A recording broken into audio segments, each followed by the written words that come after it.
Today we'll be checking out this double-sided desk whiteboard that was sent to me by the brand. So this thing is going to measure about 16 inches tall and then 12 inches across. Pretty nice size. The main feature is going to be that it is reversible, so you can go ahead and write on both sides. So you can see it pulls all the way across like that. You can see there's this side here. And of course, this is that first side I showed you. So pretty cool how it tilts 360 degrees all the way around, and it also does go up and down as well. So you can flip it that way if you want to flip it that way, or flip it side to side. It does come with a couple accessories. You get 4 of these little magnets here. You can go ahead and stick something to the board if you wanted to. You get your eraser, of course, that also sticks to the board. And then you get 3 of these little markers right here. I'll go ahead and write on the whiteboard just to show you kind of what that line's gonna look like from this. It is pretty thin line there.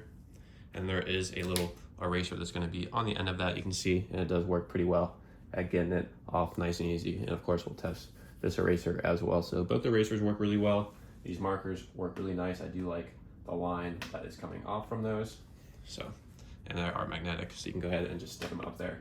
Nice and easy. So once again, I'll just show you all those features. You can rotate it up and down like this. You can go left to right, all the way around if you wanted to. And then I'll just show you the bottom piece as well down here. So if you look, that is how it is clamped to the desk. You can easily adjust that with that little knob right here to push it up and down there. You can see there's lots of space. So if you had a much thicker desk, you can still easily go ahead and do that. So if you're looking for something like this, nice little whiteboard that is reversible, maybe you want to write some to-do list stuff, you want to make a little calendar on there, have some message reminders, take notes for school, just allow your kids to use it even, or maybe you need something to write on for work, definitely do recommend checking out this double-sided desk whiteboard.